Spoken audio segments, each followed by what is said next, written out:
Can you tell me a little bit about yourself and who you are and where you grew up? I'm Christian Brown. Some people call me Chrissy B. I'm from Michigan. I grew up in the suburbs. I'm a drug addict and an alcoholic, and I live in Texas now. How do you handle cravings or triggers when they come up? They don't come up often, especially not cravings. I would say that sometimes I get very resentful and angry at people. And I'm not an angry person, and I don't get angry at just anybody. I'm not just an asshole. You know, I don't walk around and have an attitude with everybody. But when I do get a resentment, it's usually a pretty strong one. And when I sit in that, it just continues to get worse until I have thoughts that go through my head like, I'm gonna relapse at this person. And it's a pretty insane thought, and I'm glad I'm at the point today where I can realize that. But to get over my resentment, I take inventory and I pray about it, usually talk to somebody else about it too. And that's a continuous cycle. You just keep going through it, you know, and the more you do that, the less the resentments prop up. But, you know, doesn't happen too often. But last time I had a genuine craving was when I was in treatment. I was about 3 months sober. And the thought wasn't, oh, I really want to drink right now, or I really want to use drugs. It was, man, I hate this. I hate my life. I should just kill myself. I don't know what's wrong with me. I felt so jittery and so just insane in my head. So many thoughts racing that I was just so jittery and like I couldn't, restless, you know, I wanted to go to sleep, but I couldn't fall asleep, just tossing and turning at night. And I was 3 months sober, mind you.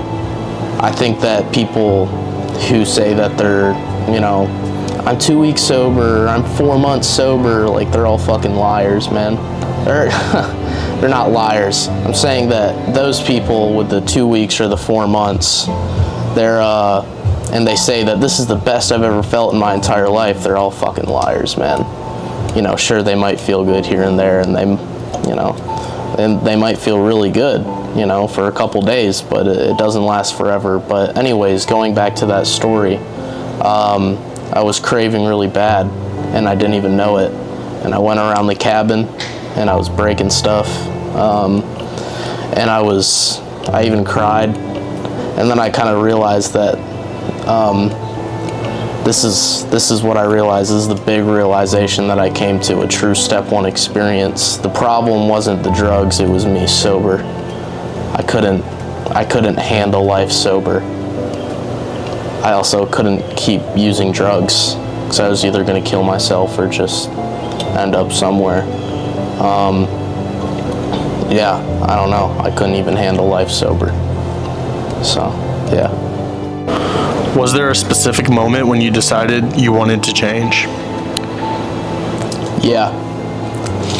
Actually, no, because I don't know what happened exactly. Things just kind of changed, and I wanted to really put, I just wanted to continue living sober. I liked this new way of life. But there was many times, especially throughout my addiction, where I wanted to change and I wanted to stop using, but it was either I physically couldn't, and even when I physically could, I always went back to it.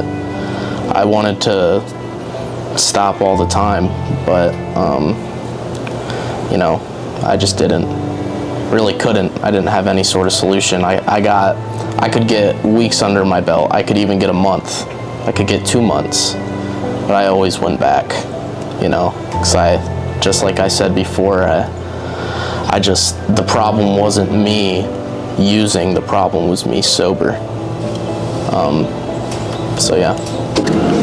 Do you feel like there was a bigger purpose behind what you went through? most definitely. And I can't even comprehend myself if I didn't go down this road of addiction. I think I always, no matter if I took my first drink at 30 years old, I still think I would have went down this road. But I'm glad that I did go through it, especially at the pace that I did. I'm glad that I went through all this shame and all this guilt and did all these horrible things so I could be exactly where I'm at today. I'm so content where I'm at, you know. I have the opportunity to feel like I'm genuinely a good person because I never felt like I was. Thought I was the worst person on this planet. Yeah, I get to sit down and have these deep conversations with people, the most introspective conversations that, you know, might help somebody else, but it ultimately helps me. I get to, you know, make my parents proud. You know, there's just so much opportunity. I found a career path being in the recovery industry. You know, I didn't know what I wanted to do even you know, when I was in high school, before I was using a lot. I didn't really know what I wanted to do. I didn't know what I wanted to do a year ago, but man, here I am now. It's really kind of just set me up for success, and you know, now I have the opportunity to do something good for this world, and that's to share the message to other alcoholics and addicts. And I'd take that any day over, you know, not going through addiction and not being able to do that, whether or not I'd hurt people or not, you know. So, what are some things that has helped you sustain sobriety? Man, it was, you know, I used to think that I had the worst parents on this planet, you know, super strict and just like not understanding. But man, people change, and I don't know when it happened and how it happened, but it did. And it's really my parents. They're not the deciding factor whether or not I stay sober, but they're, you know, it makes my life a lot easier when I have their 100% support all the time for everything. And I don't know how we got there, like I said, but it happened. So, what goals or dreams do you have for your future now?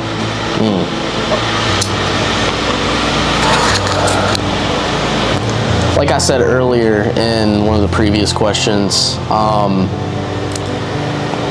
I found a career path being in recovery, and that's not everybody's direction that they take once they get into recovery and get sober, because it lays out a new way of life for us.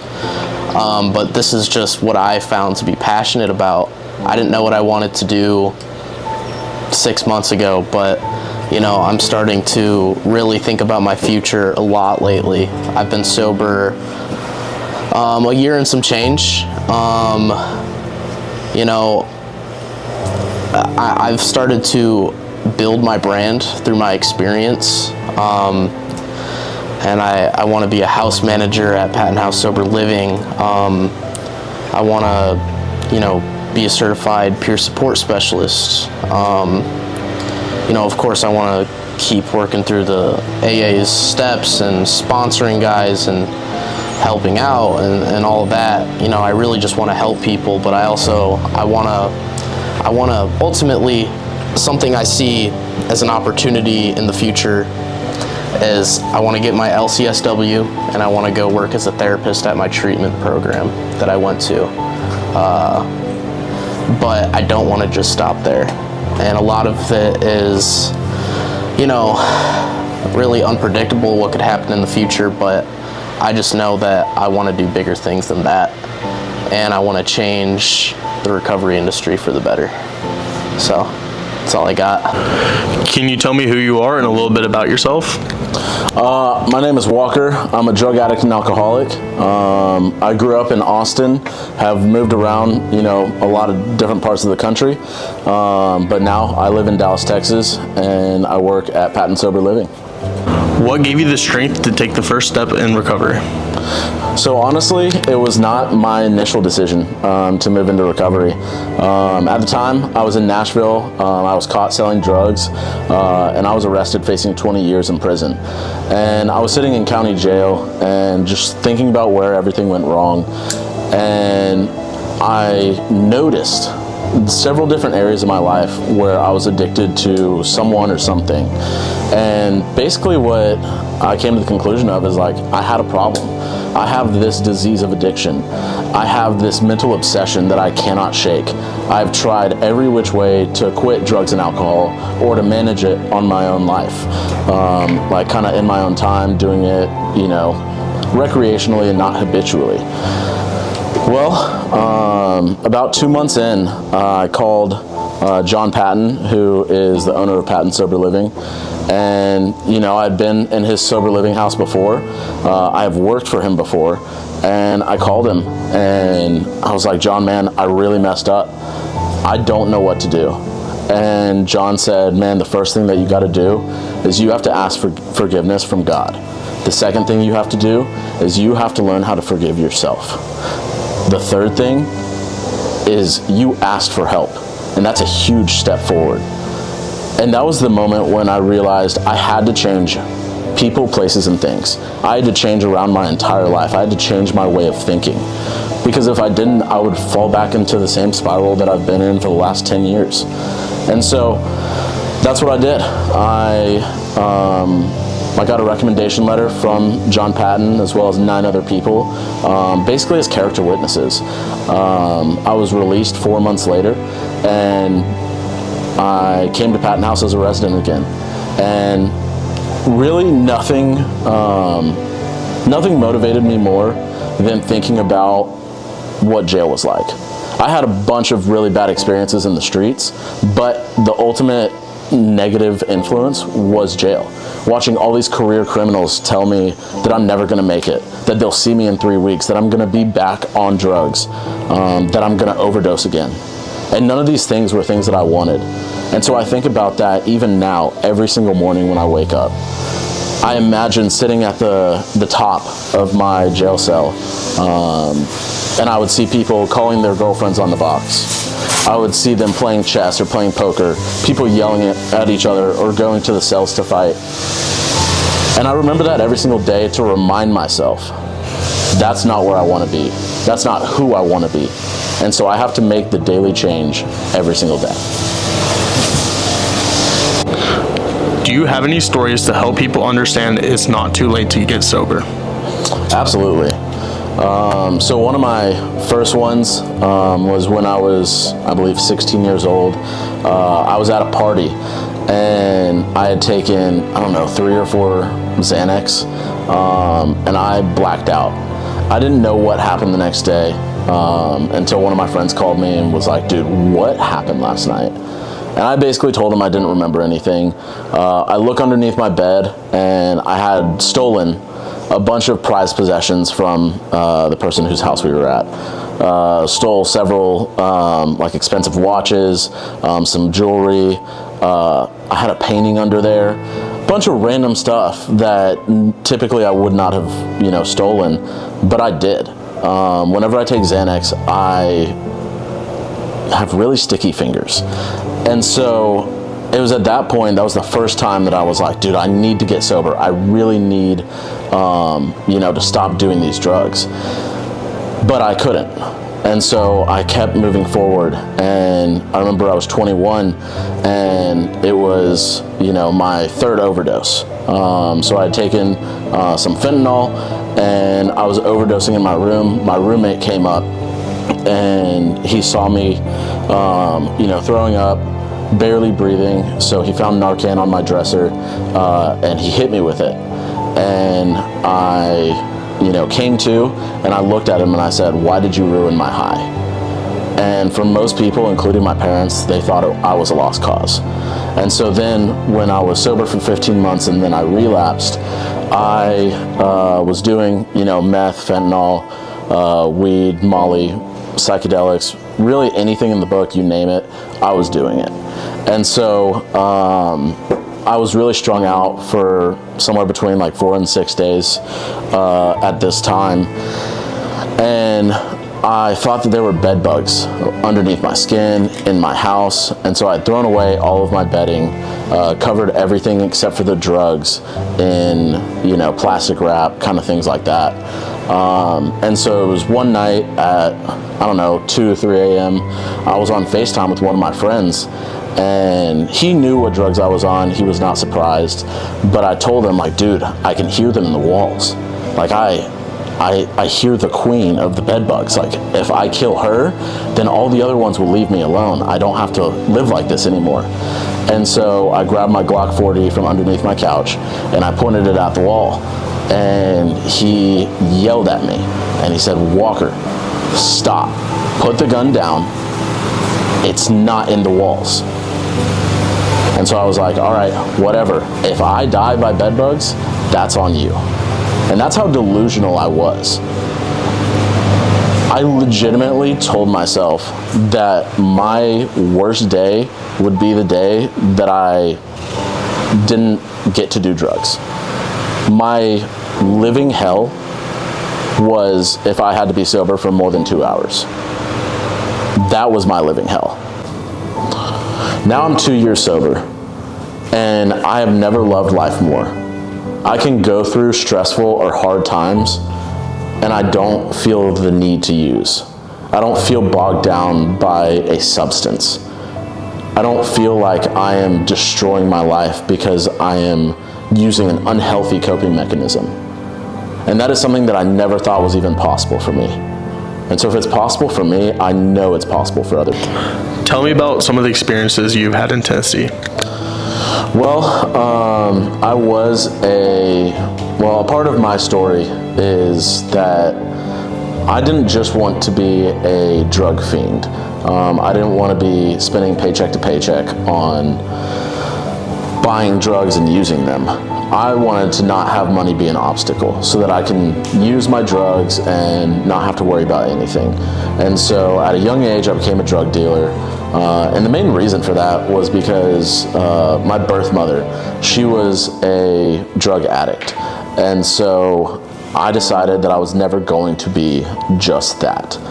And so when I moved back to Tennessee in 2022, I went and spent my entire savings, which wasn't that much, it was like $600, to go buy some weed. And I immediately started selling it. My name started getting out there, and things got pretty hectic pretty fast. Within a few months, I had other drug dealers kind of coming after me, trying to rob me, trying to find out where I lived so that they could steal, what drugs or money that I had. And one of the most vivid situations was I was at my friend's house. We were, doing some drugs. I was having, people come to the house so that we can, sell them drugs in the driveway, kind of things like that. And so this one guy pulls up. I tell, one of my friends to go out, and, my friend hops in the car, and he comes back, and his face is covered in blood. And he's the kind of guy that, jokes around a lot. And he was like, "Yo, dude, I got jacked." And jacked means, you were robbed. And I was like, "Dude, stop playing. Like, where's the money?" And he was like, "No, dude, like, I got pistol whipped and they took the drugs." And my initial thought was, hey, nobody messes with my money, nobody messes with my drugs. And this is how delusional that I was. And so I immediately grabbed my gun and I start running for the door. What I was gonna do the moment that I walked out that door, nobody knows. But I know that I was just filled with anger. And so my friend's house, who I was at, he started yelling my name over and over and over again. And I was like, not responding. And so he went over, and right before I was able to get to the door, he just basically tackles me, grabs my legs and twists. And so we're both on the ground, and he told me what a stupid idiot that I was being. And so that's definitely one major story. I think another one is really, whenever I was, in the heat of my drug dealing, being, what I would call a connoisseur, right? Which is kind of another delusional way that I used to think about it. I was going outside of Nashville, and I was like, oh, you know what? I'm gonna, sell this dude a bunch of drugs. And so I had, 3 pounds of weed. I had, 2 pounds of mushrooms, and then assortment of other harder drugs. And we literally, it was like a movie. We went to like this abandoned building. 2 cars pulled up, one is mine, one is his. We transferred over, he gives me a bag full of money, and we drive away. Now, little did I know that dude was actually working for the police. And that was one of the guys that actually got me arrested. And so between him and 2 other guys, they're called CIs, confidential informants. And so they were buying from me so that they could, give it to the police could keep tabs on me. But I was evading the police for 6 months until the day that I got arrested. And for me, those experiences are not good experiences. Yes, I made a bunch of money. Yes, I was living, the drug dealer lifestyle that everybody, thinks is glamorous, and you have all the money, you have all the girls, you have, all this good stuff. But what they don't tell you is how stressful it is. How much you realize that your life is on the line every single day, that your freedom is on the line every single day, that everybody that you love is now in danger. That was something that I was thinking about every single day. Even though I wanted my family as far away from me as possible and as far away from my dealing as possible, I knew that they could get, involved very quickly.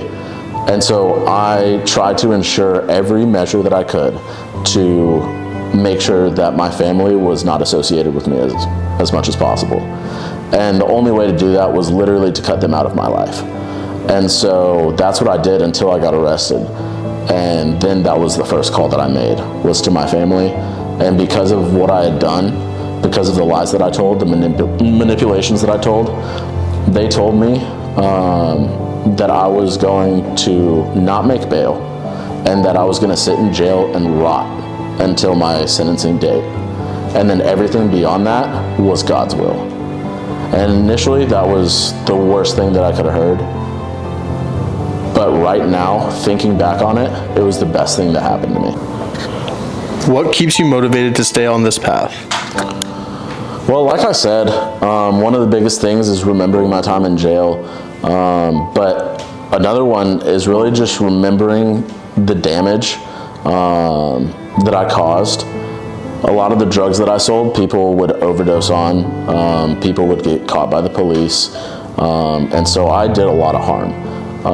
When I was arrested and I went to my sentencing date and they gave me probation, they literally told me that I was a danger to society because of the drugs that I was selling, because of the damage that I caused, because of the people I was associating with.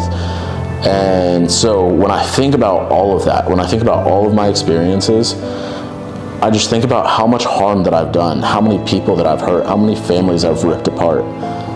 Some people that I sold drugs to were not even into drugs. I just convinced them to try something simple like weed. And then it was like, oh, you can do these stimulants, or oh, you can do, whatever hard drug that I was trying to get them on so I could make more money. And I was so greedy and I was so self-centered that was my motivation. And that's why I take my recovery so seriously. That's why I have to find external motivations. I ask God every single day what He wants for my life and to let His will be done. Because when I run my life on my own self-will, I either overdose, I sell drugs, or I get arrested. Those are the 3 guarantees if I go back and use. And so one of my biggest motivators is to right the wrongs of all the people that I can't make amends to. And the way to do that is to find some way every single day to help people. And that's what I've dedicated my life to. That's why I'm a house manager, so that I can just be there that I can be a resource to people who are in early recovery, who are trying to get sober. And there are some people that they aren't going to make it. And my heart goes out to them every single time, because I've been there. I've been at the point of desperation. I've been at the point of, oh, none of this is going to work. It's all for nothing. Why even try? But I remember that my worst moment is the moment that pushed me to be sober. Can you tell me a little about yourself, where you're from, and what was life like growing up? My name is Alex Vassell. I grew up in Anchorage, Alaska. Spent most of my life in Texas, a chunk of my 20s in Nevada. Had a normal upbringing in the suburbs of outside of Houston, a place called Katy.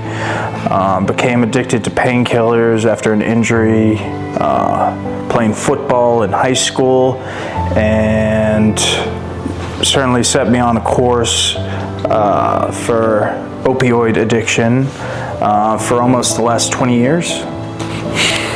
How long has recovery taken for you? It's been a long road. I first entered my first treatment center in 2010. I have lost count of my relapses. I probably spent about 10 years staying away from AA. I currently have about 15 months sober at this point, which is the longest I've ever had. And yeah, it's been a long road. I probably spent the last 5-6 years actually trying to get this and get the program into my head. It's been a long road of in and out of treatment, detoxes, sober living, a little bit of homelessness, a little bit of time back at the parents, just an endless shit show. What message would you share with somebody who is struggling with addiction? I would say, if you are the real deal addict and alcoholic, it only gets worse, and it's figuring out if you've had enough. It doesn't matter how many times I go to treatment. It doesn't matter who's there to prop me up. It doesn't matter if I run with the winners. Nothing matters. All I know is if I'm using or drinking, what I want won't matter.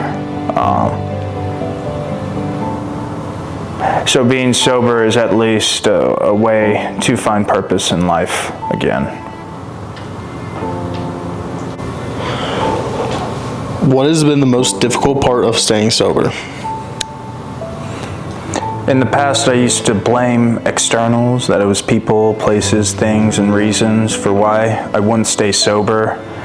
But the last couple stints of sobriety, I began to realize it's me, that I've always been fighting me. I've certainly found out, and through being inspired by others actually doing the deal, that you can stay sober through anything. I did have an experience seeing my mother fade and suffer with alcoholic liver cirrhosis, and I was able, by the grace of God and through the program, and actually the help of Patton House the first time I was here, to stay sober through that.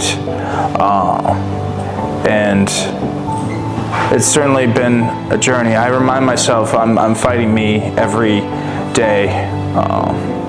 My wants and desires or needs or ideas or hopes and dreams can get in the way of me being present and focused on what really does matter.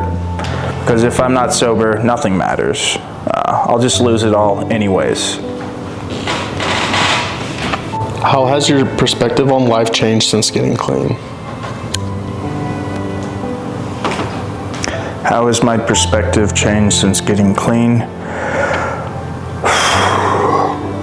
I don't chase the things I want in life or the things I think I need anymore. I find myself making peace in the now, or trying to make peace in the now every day. There's certainly little things that do crop up, but it's cool being in a certain mindset now where I do see what's going on when I'm being split in my chest, this visceral feeling where I go one direction or the other, because that continues to crop up, but I do see and have a mindfulness now that I have a choice when those feelings rise up again. And it's just so much easier than when I was out there strung out and just unable to even make it through a day. Time passes very quickly now, and I'm kind of grateful for that, because when I was in my addiction, in the midst of that, I didn't even know how I was going to make it through just a single day. It was always an undertaking, always some shit to get into, some little part of myself to sacrifice in order to get what I needed to just make it through one more day. Now I find it's my choice to have peace, and that nobody is at fault. Even when they're at fault, it's not on them. It's just more freeing, the peace and the serenity you do get at a certain point. And I never thought it'd happen for me. I also considered myself a lost cause for a very long time. If you could sum up your story in one sentence, what would it be? If I could sum up my story in one sentence,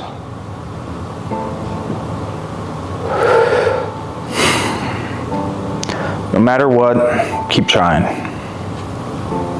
Even if you fail again, pick yourself up, dust yourself off, and try again. Just keep trying. You don't have to know the outcome, just keep trying. As many times as it takes. What is your name and where are you from? And what is some of the biggest challenges you have faced before coming to Patton House? My name's John McNary. I'm from Spanaway, Washington. Some of the biggest challenges I had before coming here, I was homeless down in LA, living on Skid Row, just doing meth constantly, sleeping on basically the sidewalk or anywhere that I could sleep, basically. I was losing my mind, talking to people that weren't actually there, but I would have conversations where I would think they were right by me, and I'd look at them and start talking to them, and then look away, and they'd ask me a question. I'd look back and they weren't there. And so to me, that was the point of where I needed to get help.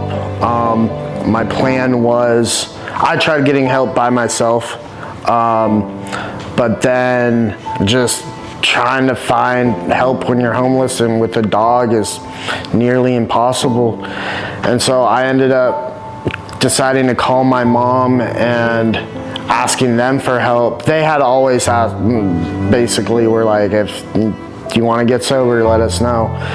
And so I called them asking for help, and they came out, or my dad came out and sent me, or drove me to Texas with my dog.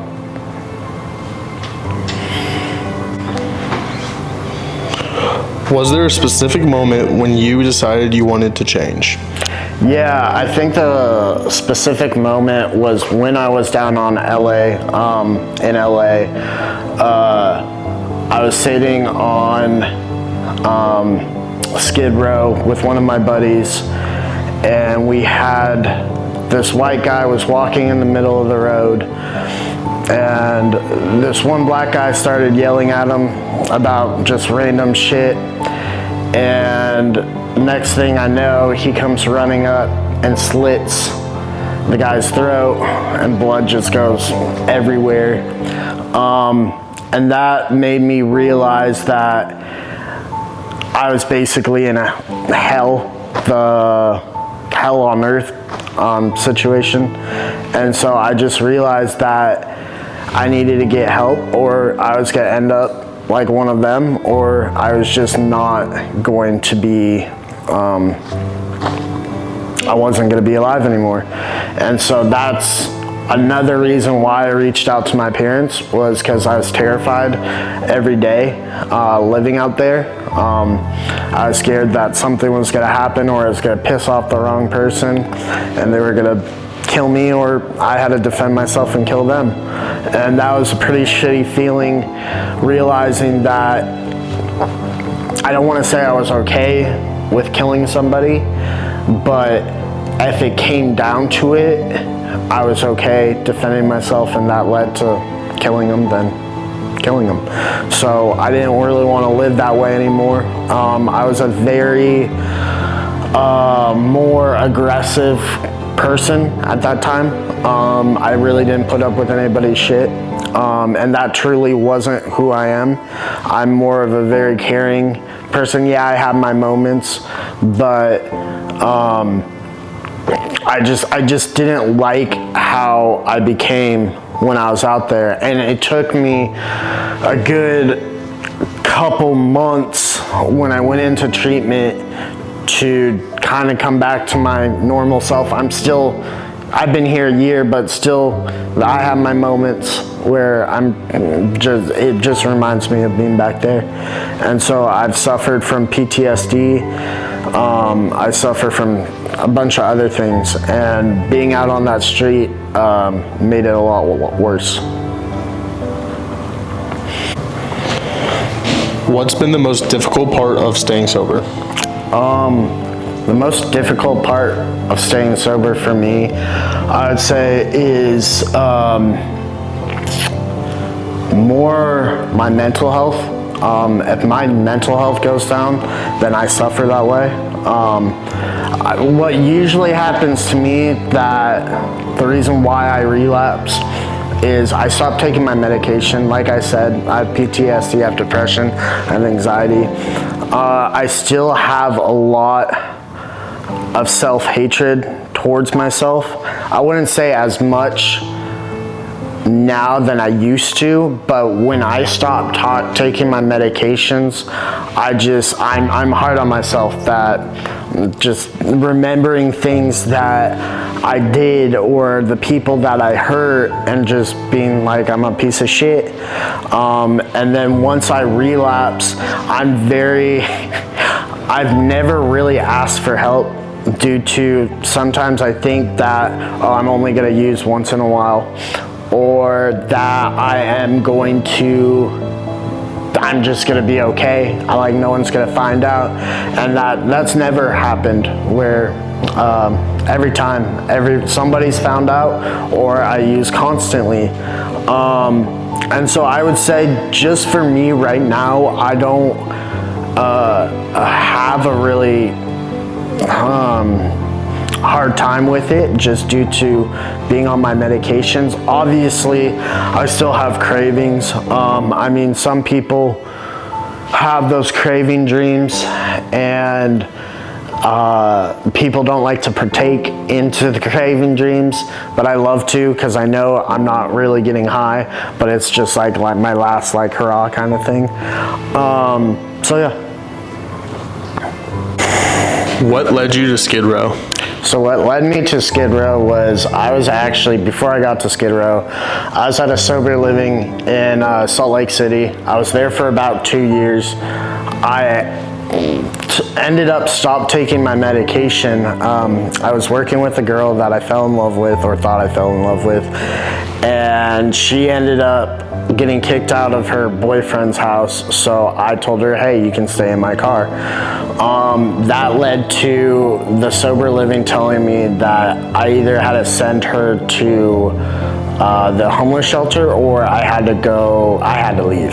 And so I made the dumb decision that I had to leave. So we stayed in Salt Lake in my car for maybe about 2 weeks, maybe less. It was in the middle of winter, negative degrees. And I was like, I can't do this shit anymore. I was like, we gotta go somewhere warm. So we decided to go to San Diego, California. We got to San Diego, realized that it was pretty hard to make money in California, in that part of the area.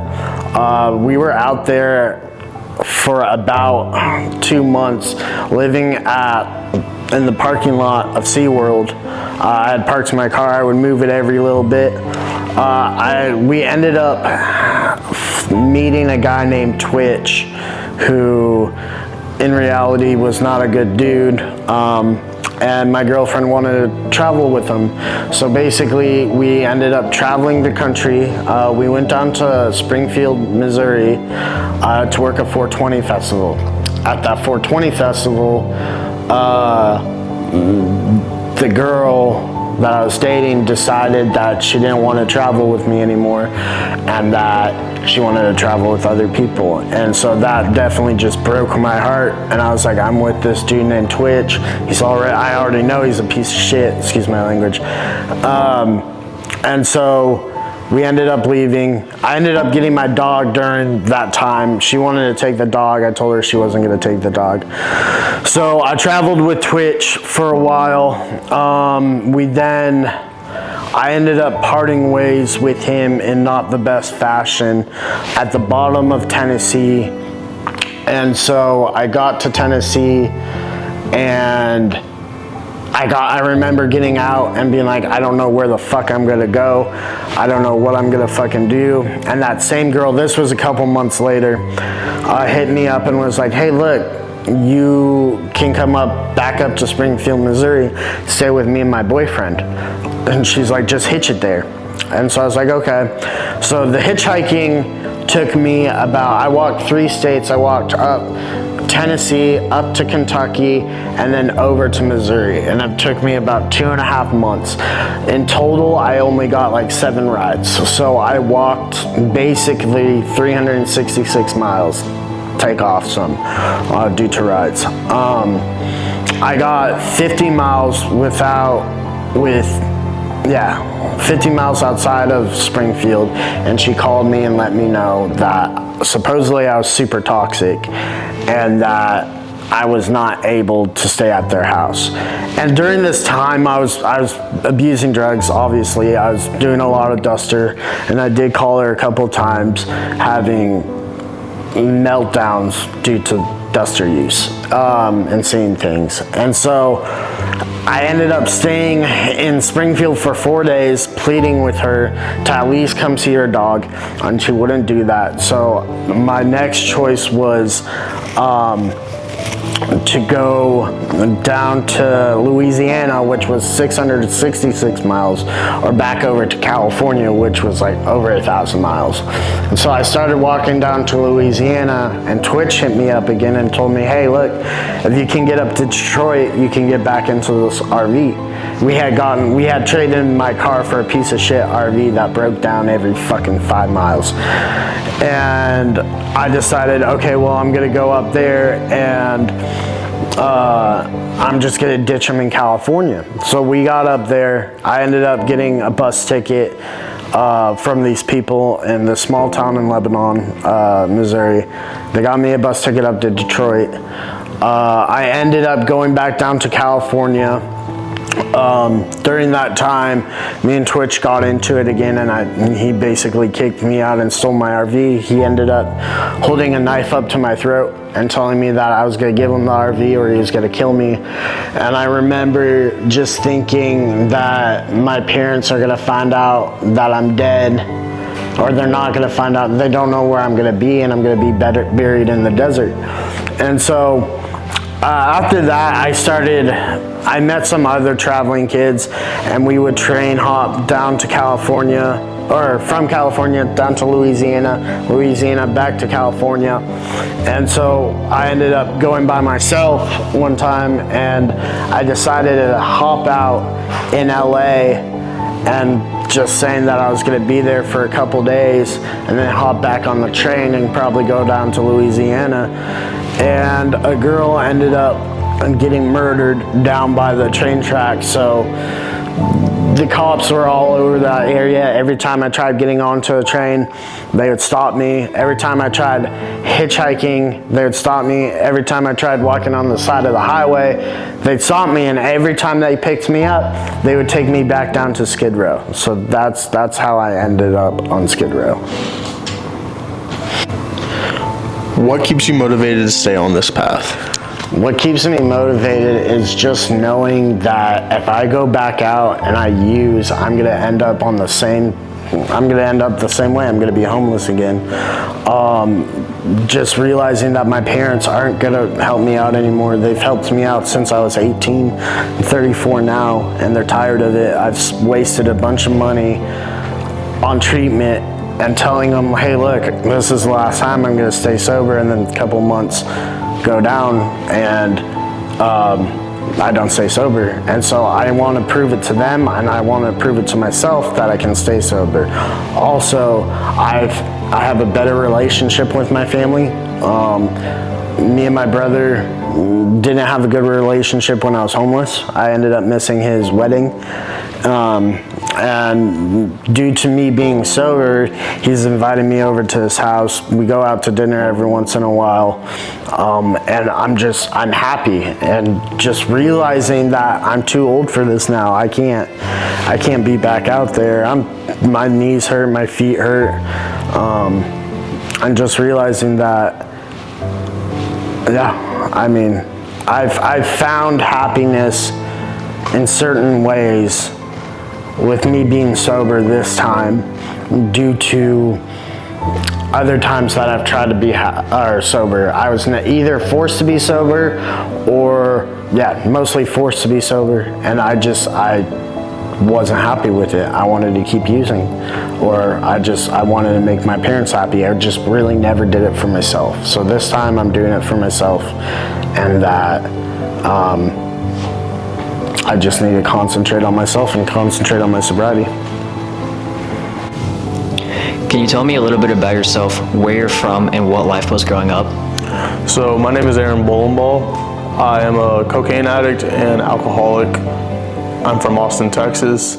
And growing up, it's a pretty good situation. Parents made really good money, lived in the suburbs, had lots of friends, had a good social life, played lots of sports, and just lived like a normal kid. What got you into using drugs? So I'd say about like the 8th grade, I was with a bunch of my friends and stuff, and I didn't exactly run around with the best group of guys around the neighborhood, and I got offered weed, and I absolutely loved it. Just getting high was like the best thing that's ever happened to me at that point in life. And from then on till my sophomore year, I smoked weed like no other, just imagine hitting a vape, just started doing that all the time, and I never really could put it down until about a year and a half ago. Around my sophomore year of high school, going into my junior year, I went up to northern Oklahoma where my family's farm is, and I was supposed to be working on the farm the whole time, but the tractors couldn't get in the field, it was rained out, and I got offered by my grandfather's friend this job with his oil company to run water lines, and I ended up getting hooked on cocaine through them, and that was able to get me through my days as I worked long shifts, 13-hour type of days. Sometimes I want to get home till 1 a.m. when I've been gone since 7 a.m. that morning, and life was just hell at that time, and that's what I could rely on.